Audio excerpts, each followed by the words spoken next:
Please patronize me because I'm a woman. You say what? Okay, I'm not coming with fight. First of all, welcome to my YouTube channel. Don't forget to like and subscribe. So I'm going to address this issue of women who always want to get things because they are women.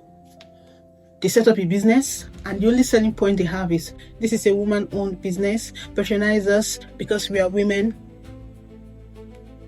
You want to be employed? Okay, why should we employ you? You know, I'm a woman, the world is so tough for women.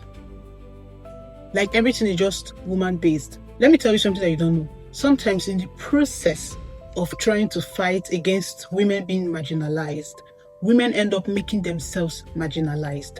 Because what do you mean by you set up a business and then you want to advertise your business, you want to market your business, you don't have any other thing to sell your business with, no value. You're not telling us, okay, this. You're just coming with, you know, I'm a woman, this is a woman-owned business. The truth is that people are selfish. Forget the whole internet brouhaha. People are selfish. Nobody wants to buy something that will not serve them. They might just start at the beginning like, yeah, go girl, women supporting women. But if there's no value in what you're selling, in what you're serving, nobody wants to associate with that.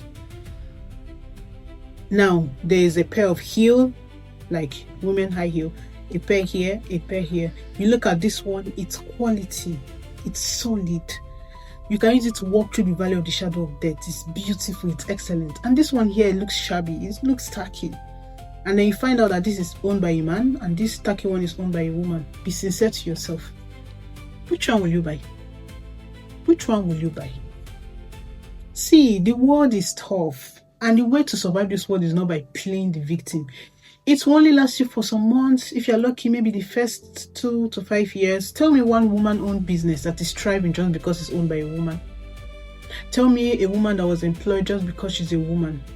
And then she stops there. Even if you're employed out of pity party, okay, a woman come. If you're not bringing any value, nobody's going to retain you. Because I see this a lot, you know, woman-owned business, woman-owned. What exactly is woman-owned? Let me tell you something. I repeat myself, people are selfish. Everybody wants what is best for themselves. Nobody's going to settle for something mediocre. At first, they might. Even if you're friends, they might buy it. But if you're not giving quality, nobody's going to stay. You see, men, they set up businesses and they are very confident. Even if what they're selling is not that great, but they market yourself properly. Use, what am I benefiting? How long will this last? What problem are you solving? How are you better than other competitors? These are things that people want to know. You want to be employed. Okay, what experience do you have? How have you built your skill? Because even you as a woman saying, oh, I'm sure you're a pick-me, if you want to call me a pick-me, that's fine. Even you yourself, tell me the truth. When you buy things for yourself, don't you look out for what will last? Everyone wants goods or service that will serve them. When I buy things, the first thing, I don't think of who made this, if it's a man or a woman. This groundnut, yeah, for I think Americans call it peanut. Some people call it peanut, but here I call it groundnut. Groundnut. I don't know. I don't care if it was made by a man or woman. Is it nice? Do I like it? Is it crunchy enough? Is it tasty enough? That's what I care about. I'm not going to start looking for made woman. If a woman comes and tells me she wants to sell me this because she's a woman and she made it because she's a woman, maybe out of sympathy for the first time I might just say, okay, I'll buy. But if I eat it and it's not nice, I'm not going to come back to buy from you again. I don't care if you're a woman, if you're whatever, right? So another thing is, if you need to sit under a man to improve your skill, please do it. You've learned how to sew, right? But that finishing touch, that finishing excellence is not there yet. And there's someone who does it. If it's a woman, fine. If it's a man, fine. Sit down and learn. It is not a competition. The problem is that we don't understand that we are meant to complement each other. Enough of this competition. Yeah, I understand that the society has not been fair and all, but we cannot keep dwelling on that. Okay, it has not been fair. What are we going to do?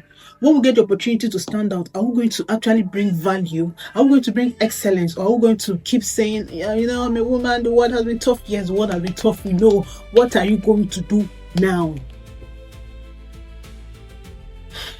How are we going to benefit now? People want value. People want excellence. People want something in return. If it's service, if it's goods you're selling, use something else. Say after me, I am not a victim. You are not a victim. You're not a victim because you're a woman. You are not a victim.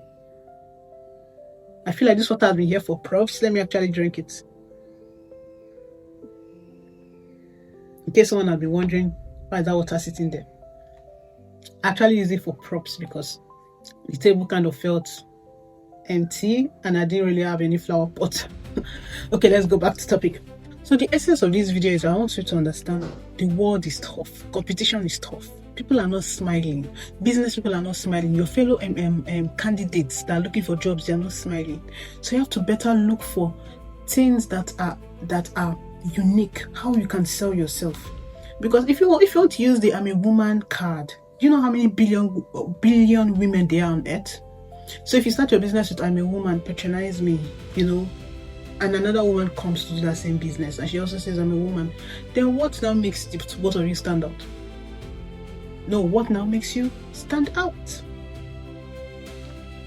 We need excellence. We need value. Even if someone wants to employ you, they want, this life is give and take. I have money to pay for your services. I need something in return. Can you do the job well? Take a look at women that are even in business, women that have succeeded in business. I'm not talking about 2 years. I'm talking women that have been in business for 10 years or longer. How do they survive? How do they survive the competition of this world? You rarely hear them use that narrative of I'm a woman to sell their products. They give you real value. Those women are fierce because they know that the competition is tough. They've mastered the market. They've mastered the art of selling themselves beyond just their gender. It's possible for you to do so excellently well, be so excellent that when people look at you or your business, they see beyond gender. What they see is this person, this woman is a woman of value. This is someone that you can trust their product or you can trust their service. This is someone you can commit something into their hands. Because this pity party, it only lasts for a while. And trust social media. Social media is here to deceive you. Oh, this is a woman's only brand owned by you. See, let me tell you, if you want to offer a service that can serve both male and female, don't limit yourself and start saying you want to do women only. See, there's a place for charity, there's a place for girlies day out, and there's a place for business. Business is for serious-minded people. You're telling me that you can sell this cup, and both men and women can buy, but because you want to play victim of women, women, blah blah blah, and you drew the cup and you say women only cup, you have cut out a huge part of your market. Unless what you're selling is something that is only essential to women, fine. But I'm talking about something, a service you can offer to both men and women, and you are trying to, you're not focusing on women because of something tangible, like, okay, we want to do this for women because, do you understand?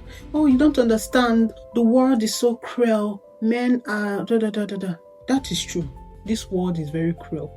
But for the way that you will also survive in this world is not by playing this I'm a woman card. I think I should get this opportunity because I'm a woman.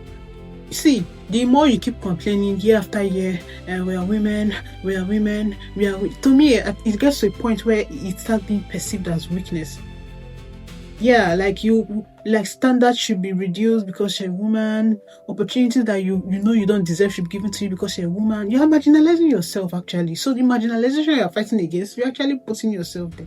The best way for you to survive, the only way for you to survive, is God. Trust me, it is God. Because in God's eye, He doesn't see male, female, Jew, Gentile.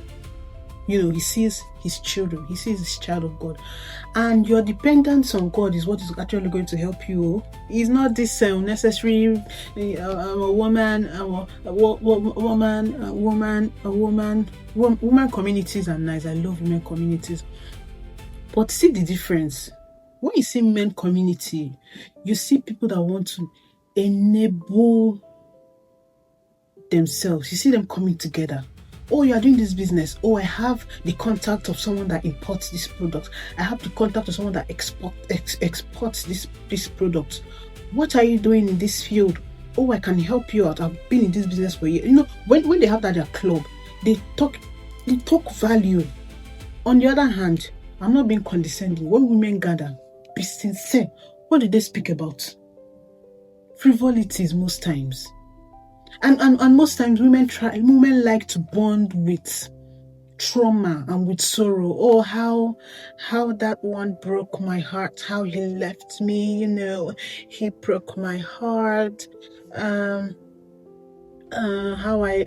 this, like, it's almost always something sorrowful, and there's a place for that, but there's urgency. We have things to do. We have important things to do. God has put important things in our hands. We can't keep doing this mushy. Oh, everybody has had a sad experience, let me tell you, even men. Am I saying don't talk about your trauma? Please do, but that should not be the focus. It should not be the focus. Most times we'll talk about being marginalized, but when women gather together, many times it's always either gossip or competition. Who has the best hair? Who has the best makeup? Who has the best glam? Or trauma. How I survived that trauma. How I survived that abuse. How I But I believe that we are more than that as women. There's much more that we can do. There's much more that we can do. And the moment we stop seeing ourselves as victims in society, the moment we realize that we can actually do greater things that God has put in our hearts to do. Greater is He that is in you than he that's in the world. That should be your focus. See beyond yourself. See that you have God in you to help you. Enough of this, I'm a woman. You're a woman. Being a woman is not a sickness. Being a woman is not a curse. It is not a curse. It is not a curse. If you have a business, do it and do it excellently. Anyways, I hope you've benefited from this. Please subscribe to my channel and also share, leave a comment. Let me know your thoughts. Let me know if there's any other thing you want me to speak on. And I'll see you guys in my next episode. Bye.